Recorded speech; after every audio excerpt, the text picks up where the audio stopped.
Bonjour les amis, j'espère que vous allez bien. C'est la saison du jardinage. Eh bien, aujourd'hui, nous allons commencer toute une série sur le jardinage spirituel. Pourquoi? Parce que Dieu s'intéresse au jardin et surtout au jardin de votre âme. Dans le psaume 104, versets 13 à 14, nous voyons que Dieu, depuis sa haute demeure, il arrose la terre, il fait germer l'herbe, il fait pousser la nourriture pour les êtres humains. Effectivement, Dieu est un jardinier très efficace. Il a commencé la vie dans le jardin. Vous vous rappelez le jardin d'Éden où il a placé Adam et Ève. Mais malheureusement, ils ont tout perdu. Mais heureusement, tout ce qui était perdu dans le jardin d'Éden était restitué dans le jardin de Gethsémani, là où Jésus a accepté de payer le prix pour nos vies, pour notre salut, payer la pénalité de nos péchés. Et en plus, après le jour de sa résurrection, vous savez ce qui s'est passé? Une certaine Marie de Magdala est allée voir, elle a découvert le tombeau vide.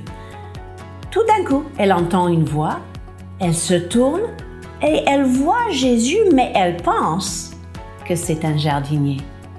Jésus se révèle comme un jardinier. Ça veut dire qu'il veut travailler dans nos vies, dans nos âmes, dans nos cœurs, et il nous invite à participer avec lui. Dieu nous a promis en fait par le prophète Ésaïe, dans le chapitre 58, que tu seras comme un jardin arrosé, une source dont les eaux ne tarissent pas. Dieu s'intéresse vraisemblablement au jardin.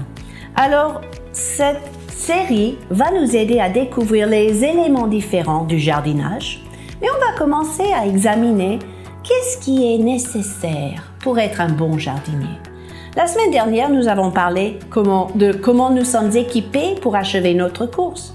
Eh bien, aujourd'hui, nous allons découvrir que nous sommes également équipés pour faire du bon jardinage. Et je suis loin d'être experte parce que je m'y connais à peine, mais je suis prête à apprendre de plus en plus, surtout quand il s'agit du jardinage spirituel.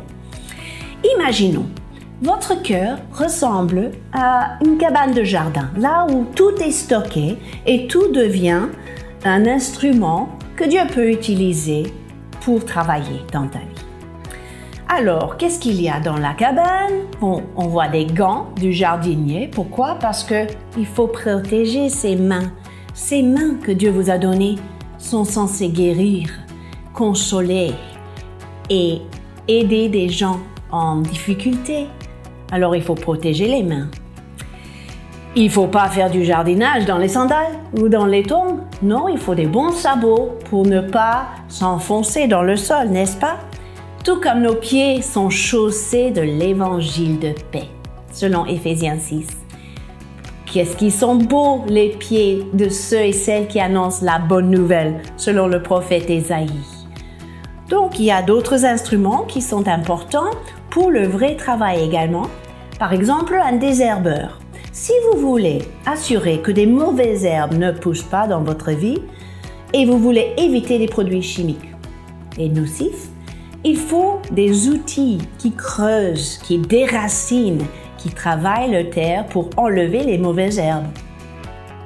Il y a aussi des choses très curieuses qui ressemblent pour moi l'œuvre du Saint-Esprit.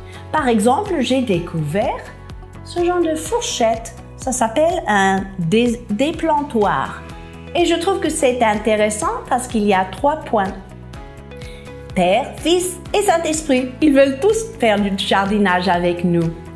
Le Père, par son amour, le Fils, par ce mariage de la grâce et la vérité qui agit dans nos vies, et le Saint-Esprit par sa consolation. Tout cela contribue à travailler dans nos âmes, n'est-ce pas? Il faut peut-être aussi un sécateur pour couper, pour tailler certaines choses dans nos vies. Il faut une pelle pour creuser un peu plus profondément dans la parole de Dieu. Il faut un râteau pour faire le tri, enlever les feuilles mortes. Et il faut un arrosoir, n'est-ce pas, pour arroser les bonnes semences dans notre cœur. Eh bien, on va regarder tout cela de près pendant les semaines à venir. et vous allez découvrir la joie de faire du jardinage dans votre âme avec le Seigneur. Finalement, vous allez découvrir que vous êtes équipés pour cette belle collaboration. Dieu est capable de transformer votre désert actuel en jardin. Alors préparez-vous et sachez que le jardinage commence aujourd'hui. À la semaine prochaine!